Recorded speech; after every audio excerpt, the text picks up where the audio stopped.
மற்றும் அந்நிய சங்க கொடி ஏற்றுவதில் எனக்கு மிகுந்த பெருமை, மிக்க மகிழ்ச்சி. எல்லாவற்றுக்கும் மேல் உங்களை சந்திப்பதில் எனக்கு மிகுந்த மகிழ்ச்சி.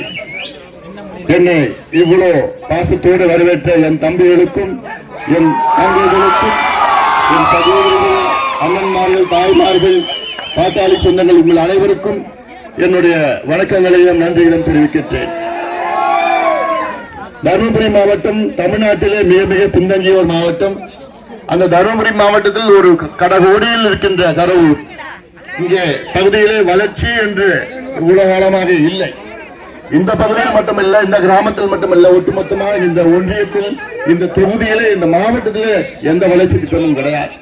தருமபுரி மாவட்டத்துக்கு வளர்ச்சி திட்டம் என்று பார்த்தால் ஒகேனக்கல் கூட்டுக்குடிநீர் திட்டம், அது கொண்டு வர செய்தது பாட்டாளி கட்சி ஐயாவும் தான்.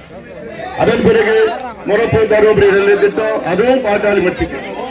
அதன் பிறகு தருமபுரி மாவட்டத்தில் சிப்காட், அதை கொண்டு வர போராடி பாடுபட்டது, அதுவும் பாட்டாளி கட்சி.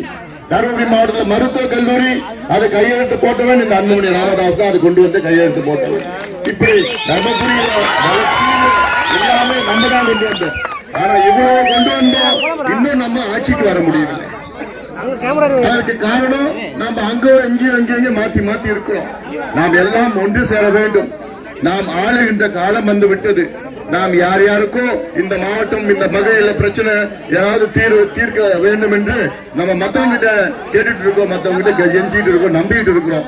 இனி மத்தவங்களை நம்பி பிரயோஜனம் கிடையாது. இனி நாம் நம்மை நம்ப வேண்டும். அதற்கு நீங்கள் எல்லோரும் ஒத்துழைக்க வேண்டும் என இந்த நேரத்தில் கேட்டுக்கொண்டு இந்த நிகழ்ச்சியை மிக சிறப்பாக நடத்தி கொண்டிருக்கின்ற அனைத்து நிர்வாகிகளுக்கும் என்னுடைய வாழ்த்துக்கள், பாராட்டுகள் தெரிவிக்கின்றேன். வருகின்ற நாடாளுமன்ற தேர்தல் இன்னும் 3 மாதத்தில் வர இருக்கிறது. அது நமக்கு மிக மிக முக்கியமான ஒரு தேர்தல். அந்த தேர்தல் தான் முன்னோட்டம். அதை விட முக்கியம் என்னன்னா, சட்டமன்ற தேர்தல் 2026 தமிழ்நாட்டிலே பாட்டாளி மக்கள் கட்சி ஆட்சி நடக்கும்,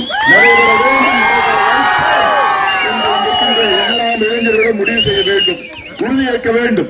அப்படி உறுதியேற்றால் தான் நம்முடைய கனவெல்லாம் நினைவாகும். இங்க மாவட்டத்தில் 3 லட்சம் பேர் வெளி மாவட்டம், வெளி மாநிலத்துல போய் கல் உடைக்கிறான், கூலி வேலை பண்றான், கொத்தனார் வேலை பண்றான், குப்பையை பொறுக்கிட்டு இருக்கா, பனியன் கம்பெனி வேலை செய்யறான். ஏன் இங்க மாவட்டத்துல வேலை இல்லை, இந்த ஊர்ல வேலை இல்லை. அந்த நம்ம மாவட்டத்தில் நம்ம சுயமரியாதையுடன் வாழ வைக்க வேண்டும் என்றால் தமிழ்நாட்டில் பாட்டாளி மக்கள் கட்சி ஆட்சி வர வேண்டும். அதற்கு நீங்கள் எல்லோரும் ஒன்று சேர்ந்து நீங்கள் எல்லாம் ஆதரவு தர வேண்டும் என்று இந்த நேரத்தில் கேட்டுக்கொண்டு நன்றியோடு விடைபெறுகின்றேன். வணக்கம்.